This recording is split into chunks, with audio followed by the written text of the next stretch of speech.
attending this afternoon, making the trip down, all of the media. I'll now just hand over to Joel for an announcement. This is actually probably a little bit easier for me today than probably what most people would think. About 6 weeks ago I decided that this would be it, that I'd finish my playing days at the Geelong Footy Club. Win, lose or draw, come the end of the year. It was a decision made amongst my manager, who I wanted to catch up with before round 23. We then decided, as I got him to ask a few, as he's got a few of the current players on the list, Mitch, Tom Hawkins, Tom Stewart, over the year, to just see how I'm going and if I should move on. I then touched base with Paddy Dangerfield, obviously, to see how he thinks I'm going through background through background chats, and they're as loyal people as you would get. They all want me to play on. It's not going to be the case. I went to Tommy and I decided that we should speak to Hock and just get his opinion. He said the same thing, it's up to me whether I go on. And I decided out of that I could go probably at 85% next year, and everyone would look after me, but I had to be all in, and I just couldn't do that. I've had such a fun year this year amongst the playing group, amongst this football club. Home life's been really good. I'm having a baby come February, which is exciting. And from there I had to go in and tell the coach on Friday morning before we played West Coast, and I didn't know that Hock hadn't spoken to him. So that was one of the toughest conversations that I've had to do, along with telling a few others. But that Friday morning I went in there and basically told him that I was okay. I was okay with the decision that I'd come to with Hock and Tommy, and he wasn't too sure what I was talking about, but I had to explain to him that I wouldn't be continuing on next year. How'd the meeting go post that? Well, first of all, we had a bit of a cry together. I went to walk out the door, and then I had to turn around and have another hug before I walked out. And then Scotty's probably delivered his worst performance of a pre-game speech that I've ever seen, which was quite disappointing because it was Paddy's 300th and I took the moment away from him. But it was, we had a special time. I couldn't even tell a couple of my best mates until grand final week, Fruley and Brocky. Couldn't tell any of the players, couldn't let them play on emotion. So it was a visit to Hawk's house yesterday morning, which wasn't easy. Popped into Mitch's on the way from there, and then as the day went on, I grabbed a few other of the important people at this footy club. That's, everyone's important, sorry, but Paddy, Stewie, Blitz and Guth, who I played footy with for over 200 games, majority of them. It's been unbelievable. I've had great support the whole way along. Managers, Tommy and Catherine, can't thank them enough.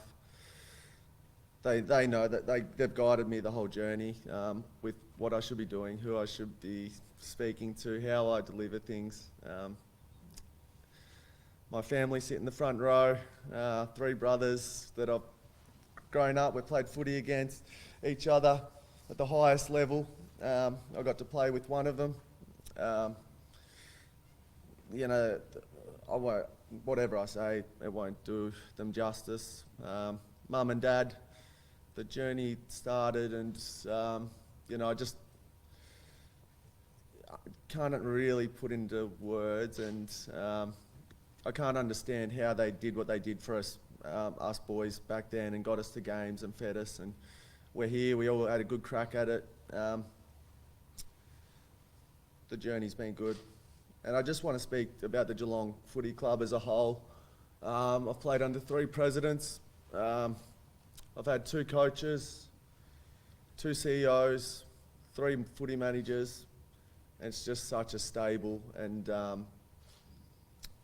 unbelievable place to go to work, led by those people that have been in charge over those times, but they put people in underneath them that love going to work. You don't come to the Geelong Footy Club to go to work for money. You come for the experience, and I've loved every part of that. I guess I can pass it over to whoever now. I'm a bit sick of speaking. We'll just open up to questions now from the floor, so happy to take any. Joel, did anyone try and change your mind, and did they have any success? Did you wrestle with this decision? Or it sounds like it was one you actually reasonably comfortably. Is that true? Yeah, very comfortably. I played okay in that last game of the year against West Coast, and then in the first final I went okay again, and it was probably only my wife that said, "Are we making the right decision?" At that stage, there was only 6 people that knew. My brothers didn't even know at that stage. Decided to tell them a little bit more further down the track. So that it was an easier decision. I chose to do it that way. Do you think it would have been would have changed your mind had the result been different on Saturday? How much satisfaction do you take, Joel, from the way you were playing when you finished up and to get that ultimate success in that last game too? I mean, not many players get to end it that way. Yeah, I just feel so lucky. I've just spoken to the boys down in the rooms, and I was looking around the rooms, and I just saw people that I wanted to go to work with, and I'm wondering what I'm going to do next year, and I'm not going to be with people like that. They've all been a joy. Footy clubs are special, and I'm in a really special one. How did you ready yourself to talk to your teammates? I actually didn't, and I wasn't going to, but then I woke up this morning at 3 a.m. and my wife called me again, probably thinking about, what I was going to say, and if I was going to deliver it perfectly and get it right. And then I've never been that way. I've sort of I enjoy the emotional intelligence side of life, where you just do things off the cuff sometimes, and I just told them that they're so lucky for being here, and I've enjoyed their company. I'll turn into the biggest fan. I asked a couple of them if they'd find me some tickets, because I've never had to do that before, but I'm sure we'll work that out. How hard was it grand final day, knowing that it'll be your last game of football preparing, but not being able to share that information with any of your teammates? No, that was easy. No, the game was, as I said, probably pre the game. I played every game like it was my last. The game's really hard. I said when I could probably go 85% next year. I know that's not good enough. You got to go all out, and I was ready for that. Straight away, when I decided that it was going to be it, I knew that I had to just buckle in for 6 weeks here and make sure I get the job done. Chris, can you take us into that meeting before round 23? And obviously, you would have been a bit surprised given not having a heads up. Well, Joel and I in particular have spoken about the inevitability of that day coming. But the thing that continually struck me about Joel was his ability to care for others and prioritise others. So, the end of, in my opinion, is the best, when you take everything into consideration, he's the best player I've ever seen. And the best representative of the Geelong Footy Club that you could possibly imagine. And so even when the opportunity came for him to take a bit of the limelight, his priority was to make sure that his decision didn't negatively impact anyone else. And if you don't mind me saying, he spoke really well just before to the rest of the playing group around the need to keep it from everyone so they could prioritise the team performance going into a final series. Did play pretty well in that last game against West Coast and the first final as well. And yeah, I think he was committed to his decision, but greatest going out on top. I just can't think of a better way for Joel to finish, and he just, I think he will, like, he'll still be our biggest fan. You know, he spoke much better about it 15 minutes ago than I am now, but he doesn't know any other way, and that's only one of the reasons we love him. And the reason why it was kept from Chris was so they had a moment that was authentic. And Joel, we see you as this sort of steely person on the outside. And, you know, we've seen a whole lot more emotion in the last week. Has it sort of surprised you outside of it for you at different times? I am pretty soft at times. I'm looking at my wife here. I do cuddle her. I do love her. And I think the boys know that side of me probably within the locker room a lot more too. It's funny, I take you into a moment on the weekend, but I came off in the last quarter. Sam de Koning was on the interchange bench with me on one side. Blitz was on the other side. And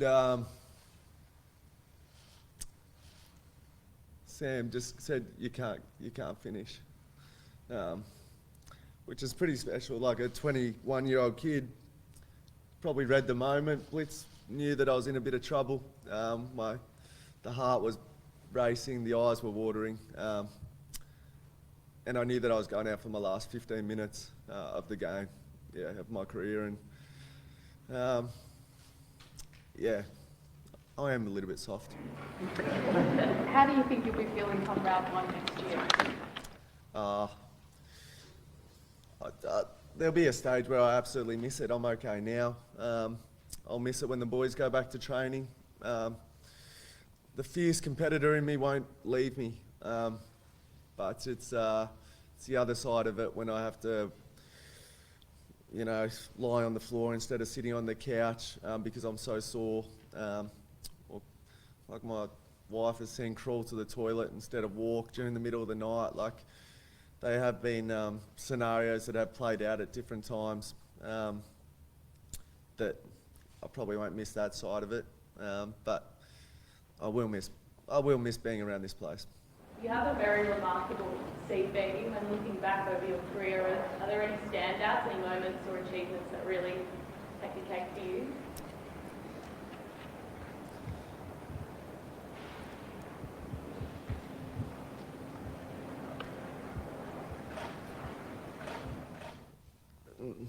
It's the people you play with.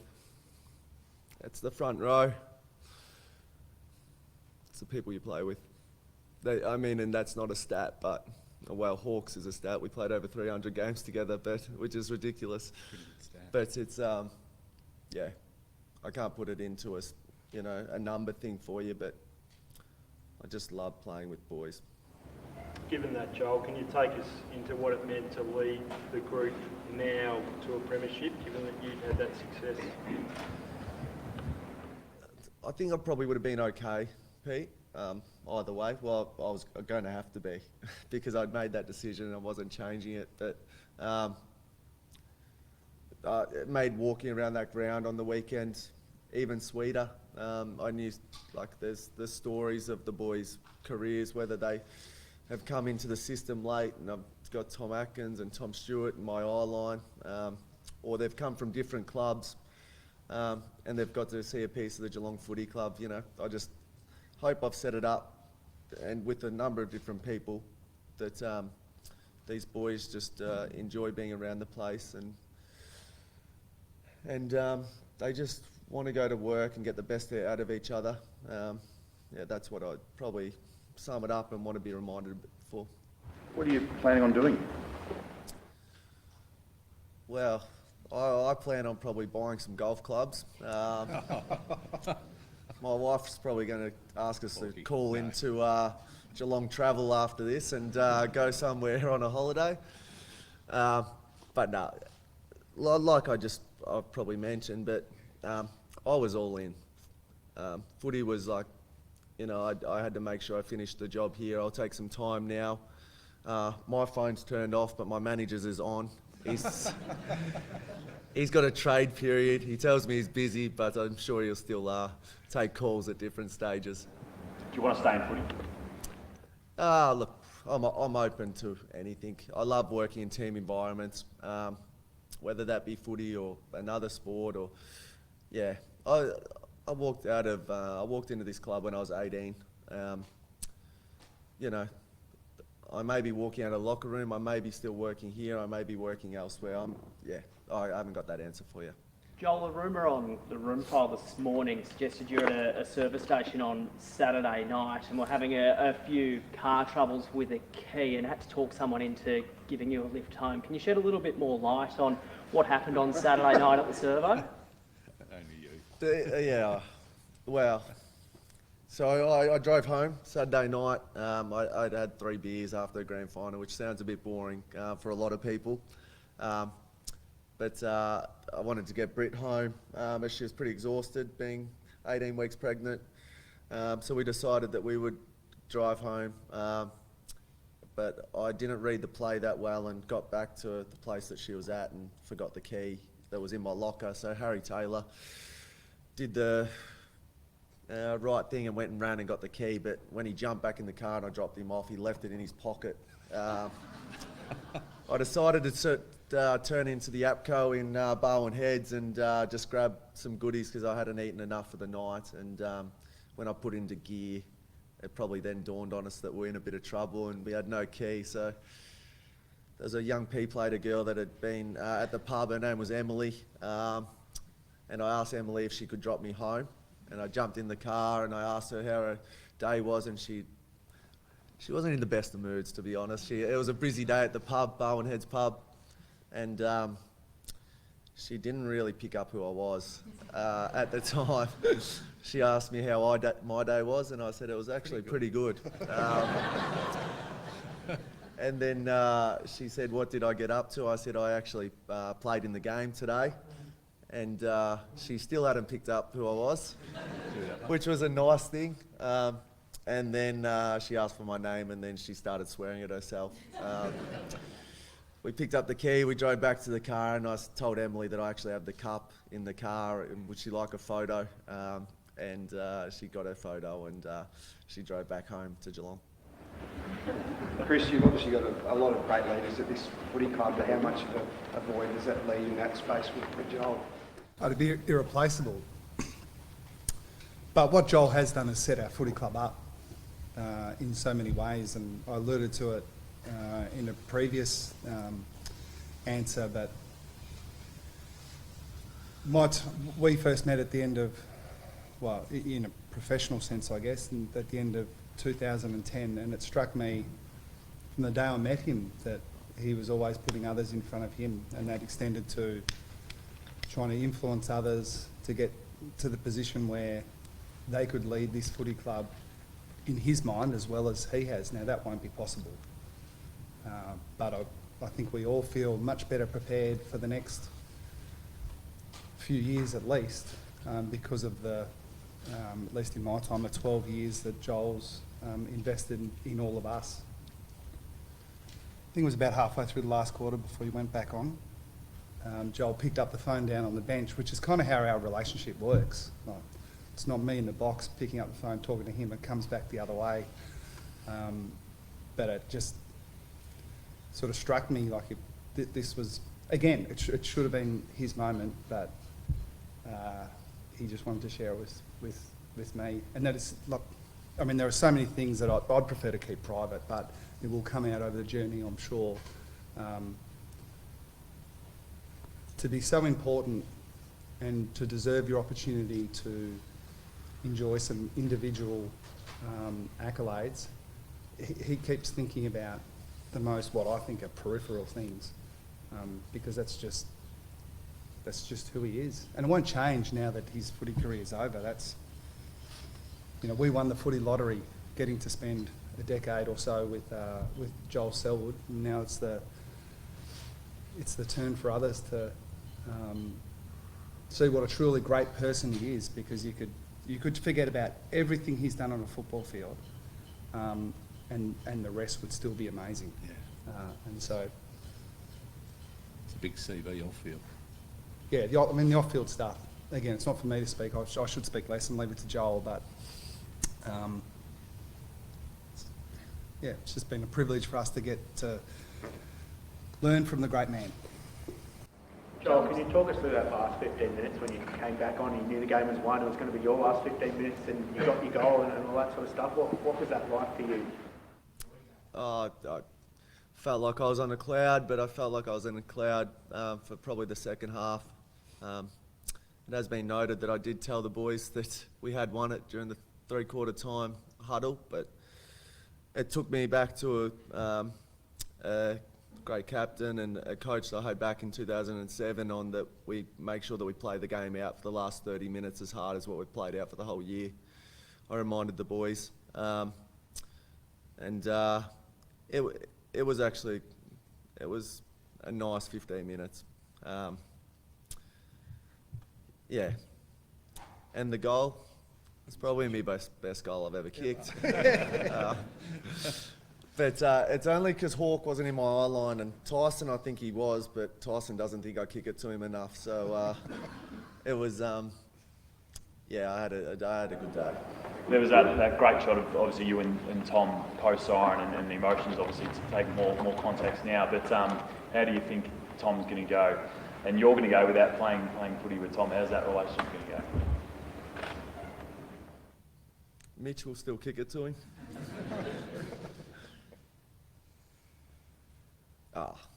I'll miss seeing him every day.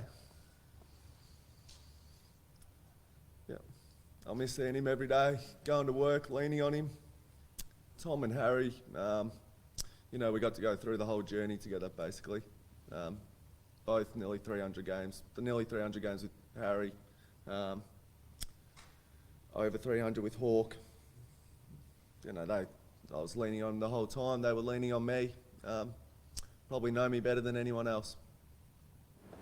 And Steve, I know that today's obviously about celebrating Joel and everything, you know, he's come to stand for, but in terms of him moving on and you guys maybe having some cap space to go chase someone else, is that going to be an aggressive play this trade period for you guys in the next few weeks?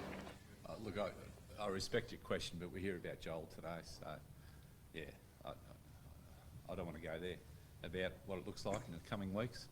Can I go there just a little bit? Oh, okay. Righto. Now I've gone rogue. Who are we here. getting? Well, I'm interested. Can I say there won't be much cap space because Joel's finishing? In all seriousness.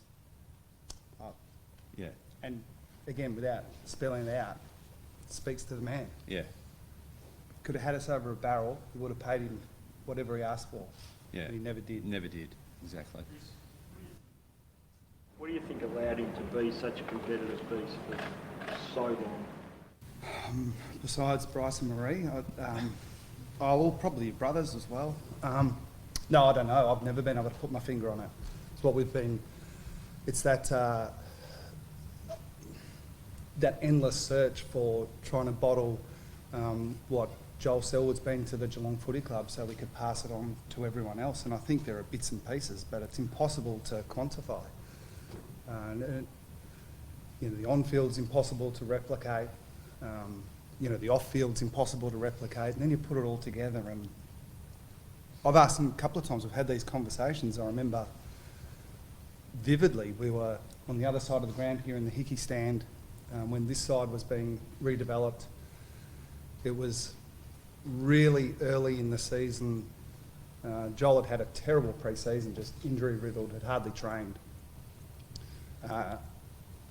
Didn't play any practice games, and the first 5 games of the season he was clearly the best player in the competition.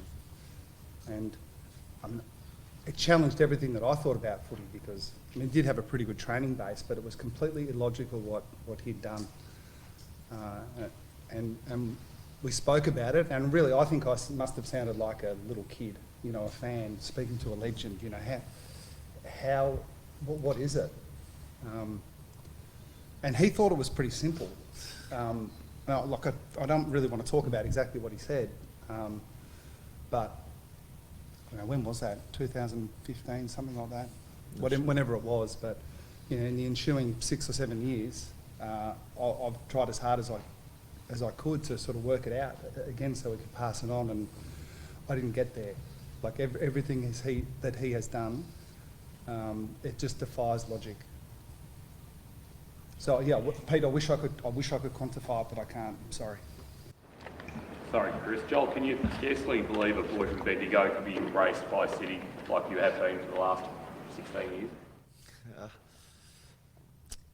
No, I mean, I was trying to explain to the boys before, but it does feel like a situation where when I did arrive, you know, I won a premiership with a side that was ready to go back then. They got their act together. They were able to work through and be so dominant. That's the hardest thing about right now, more than anything else, is that we're at this stage where, you know, we've been trying to get for a little while where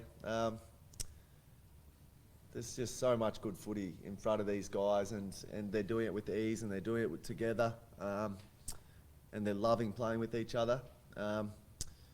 The magic potion, you know, everyone's looking for it, but it's not always easy to do what they're doing. And they are basically unbeatable at the moment. I'm sure there are lots of Cats fans crying at home today after hearing the news. How hopeful are you for what the next generation bring in, perhaps a father-son-daughter combination? Nah, maybe not that last part. We'll wait and see. They can do whatever they want. Britt and I, they're driving into the games. Within that last 6 weeks, we saw all the 14s on the back, and you look at them and you just hope that they're not new jumpers because their parents aren't going to be happy. But yeah, it does make you pretty proud. Yeah, there'll be another number 14 one day, and they'll do it just as proud, just like any other number. But yeah, I don't know where to take it. What's your advice to the next captain, whoever that may be? Have fun. Have fun. All right, we might wrap it up there, I think. Thank you all for coming down today. Yeah, appreciate it.